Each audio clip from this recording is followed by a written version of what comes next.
Okay, I'm looking at different types of strategies like intraday, short-term strategy, medium-term strategy. There are many traders and some people like intraday trading, some like swing trading, which is short-term, and some people like position trading, which is like medium-term, a bit longer. However, what is the best strategy? Okay, because it depends what you are comfortable with, but in general, in my experience, a good strategy is one where the stop loss is wide. Okay, any strategy with a tight stop loss is not a good strategy, and I'm going to explain why. Okay, so if you look at each strategy, and I provide all of them, I've got a service for day trading on the FTSE. I've got a service for swing trading and also a service for position trading. And if I start with day trading basically, people who do day trading are taking small profits. They are taking small profit because when they take a position, they open a position, they are going to keep that position for a few hours. Okay, in general, you open and close the position during the same day. So because of the short time period, it is not possible to catch a big move. Okay, so the moves, intraday moves are small, and for that reason, the stop loss must be tight. Okay, they use a small stop loss. Okay, so it's like small profit potential, but small stop loss as well. And then if I go to the next one, which is swing trading. Swing trading, okay, when we take a position, a swing trade, that trade is going to be open for a few days, sometimes a week or more. Okay, so with that strategy, because we are trying to catch a bigger move, then we can increase the stop loss. So the stop loss is wider. Okay, and position trading, the third one, is even longer term.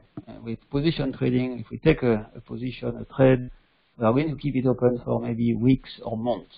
Okay, so that is a difference. So again, because position trading is trying to catch a big move, okay, the profit potential is large in number of points, and the stop loss will be wide as well, or sometimes there is no stop loss. For example, I like to do it without a stop loss.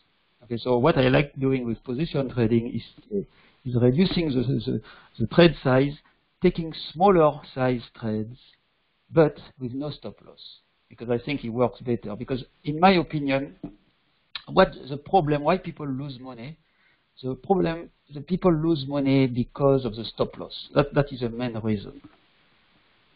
And it's not difficult to see why, because if you take day trading, for example, okay, so day trading, people are trying to catch a small move, but in order to make good money, they have to bet big. Basically, the trade size is big. That's the only way you make money, because if the target is small, then you need to have a big trade, and that's why they bet big in general.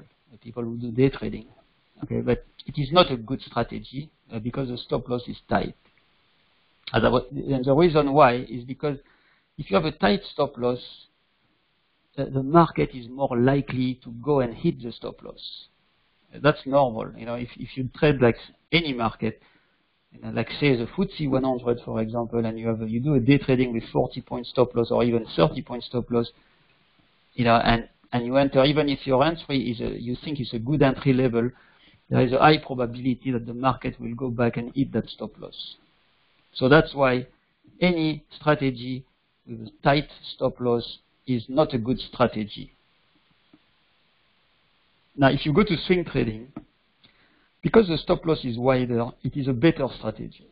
Because if the stop loss is wider, the probability that the stop loss will be hit is low.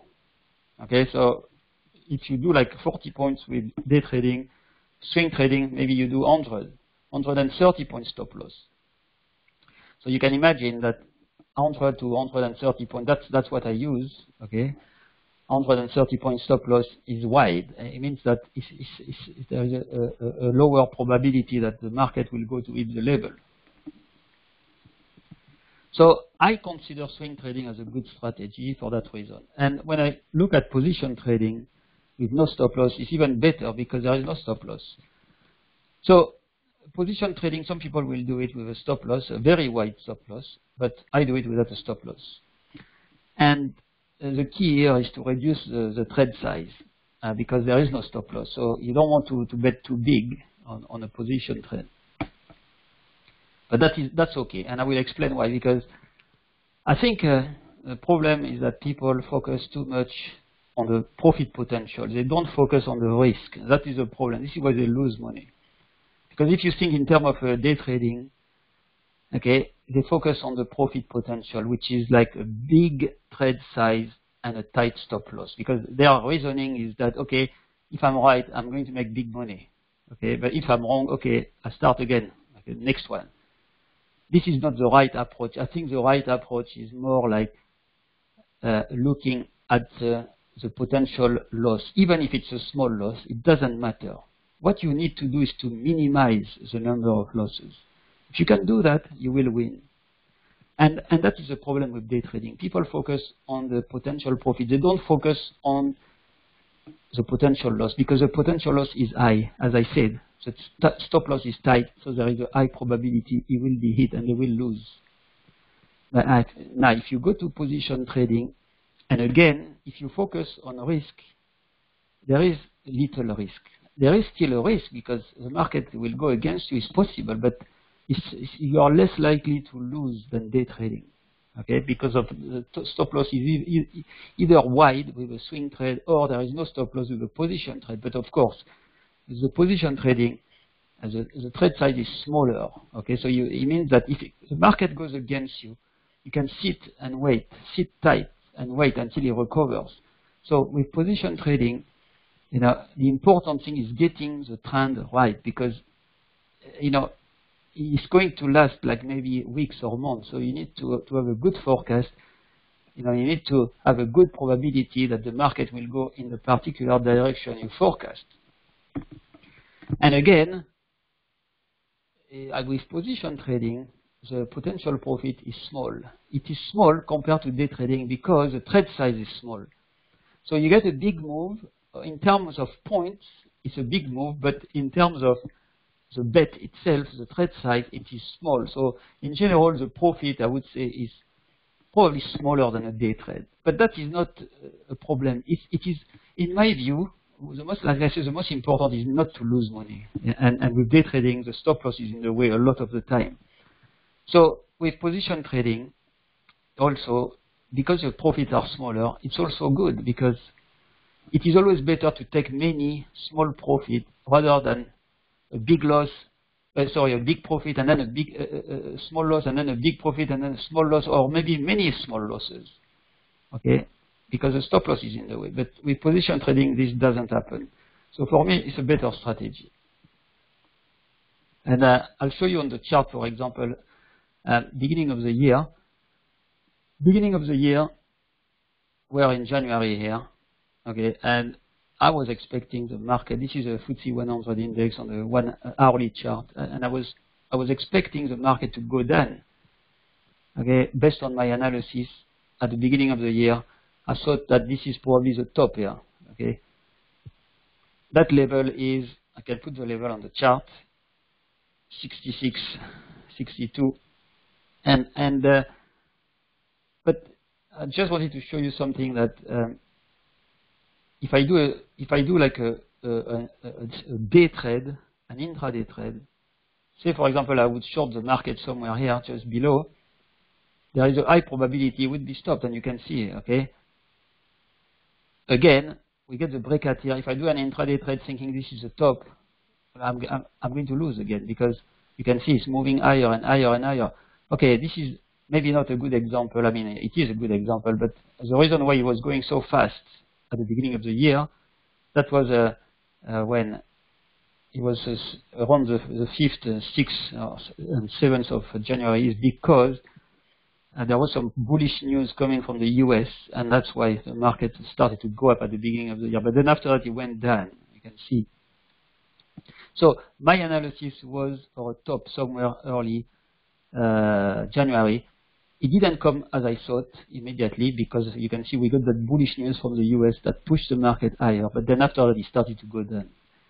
Okay, so my forecast over the next few weeks was correct. It's just that here at the beginning I didn't expect that news, but it doesn't matter, because if I take a swing trade near the top, you can see somewhere here I use on a swing trade I use a 130 point stop loss. That would be probably safe, okay, because 130 points is a big move, you know, it's a big stop loss.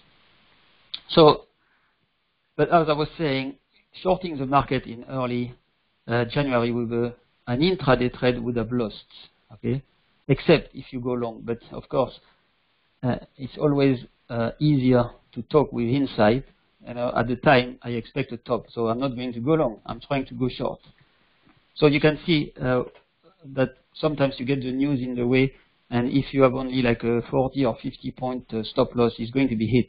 Okay, whereas if you have a wider stop loss, 130 points, you're probably safe. So you could do a short here, the market goes higher, but you are safe. And if I do a position trade, there is no stop loss, so there is not even a problem that you are going to lose. Okay, so anyway, the market went to 69.03. You can see that was a top in January, and then started to go down. And again, if I wanted to trade this market with an intraday trade, you know, it's not easy. You can see you get bounces. Okay, here maybe you can short here with an intraday trade. It goes down here, and it comes back here, and I say, okay, I'm going to short it here at that level. Okay, which is like 67.41. Okay, well, I'm talking about an intraday trade here, shorting here with 50 point stop loss. That means it's like 67.91 is a stop loss. Okay, so it starts going down here, you can see, and then comes back again. It goes above the starting point. So what I do in general with an intraday trade is that I will move the stop loss to the opening level. So for example, if I go short here, for example, at that level, 67.41. The market starts going down here. We are at 67.10, something like that. I will move the stop loss to the opening level. So when the market goes up on that day here, you can see, I mean, I don't know, I think it's the same day, okay? He will just close the trade at no profit, no loss, nothing, because it just moves the stop loss. And then he will start again. So I may want to go short again here, a bit higher. Again, I'm talking about an intraday trade. Say, for example, it got closed at no profit, and then I go short again at that level, okay, a bit higher. And it goes down again, I'm in profit. But of course, stop loss is 50 points, so my profit is 100 points. And to make a profit, I need the market to go down 100 points. From 67.52, it takes me to 66.52, and that's not enough. You can see it's much lower, and it doesn't get there. So what does he do? The market starts going up again. But it's a trick, you can see. It goes up again to fall again. But of course, when it goes down here, I'm moving the stop loss to the opening level again. So my stop loss is at 67.52. And then what you get? You get a bounce again, and you close the trade. This is an intraday trade, you see. Close the trade again and goes down again. So what does it do? It kicks you out of your position and then goes into the predicted direction. So you can see intraday trading is messy. It's very messy, because you can be right on the direction of the market, and you don't make anything, because the market keeps moving, pulling back, going down, pulling back, you know, moving up, pulling back, moving up, that kind of pattern. Okay, and that's why, you know, it's more difficult, because the stop loss is in the way. Whereas if you have a swing trade, and that swing trade, if I took a swing trade in January because of my forecast was done, and the market rallied, and that swing trade is making money, because you can see it's going down and down and down, and the swing trade is still open and making money. So I'm using a wider stop loss, but it's working better than day trading, as you can see. And if it was a position trade, it's the same thing. That position trade, you know, hasn't got a stop loss. The market is going up, and then it starts going down and down and down. It's making money, and it's open and making money. So basically, the difference is that with the swing trade and the position trade, there are not many trades, as you can see, because you take a trade and sit with it for like days or weeks, but at least it's making money, and that is the most important thing. It's better not to overtrade. It's better to take a position for like a few days or a few weeks and sit with it, and wait until you make a big profit, because in number of points, it's a big profit. Of course, the trade size is reduced, but it's still a good profit. And as I said, it is always more important to take a profit than to take a loss. And with day trading, the problem, there are too many losses. Or if it's not a loss, it's like a flat. You move the stop loss to the opening level, and then you get closed at the opening level. So that's what is the difference, and this is why I do not recommend intraday trading. And the reason why people want to do intraday trading, and I know there are many people who like it, is because the brokers encourage people to do day trading. I don't know, I'm not sure, but because the brokers, they make money from day trading. Now remember that the brokers make money on volume. So the more you trade, the more they make money. Because if you take a swing trade or a position trade, this position is going to be open for like weeks or maybe days or weeks. They are not making money. The broker is not making money because you don't trade. Just open a position, and so they are not interested. They prefer people who day trade. People who do intraday trading will trade like maybe like 5, 10, 20 times a day, and the more they open and close the trade, the more the broker makes money. And that's why they promote the idea of day trading. They promote that idea simply because they make money from it, but it is not a good strategy.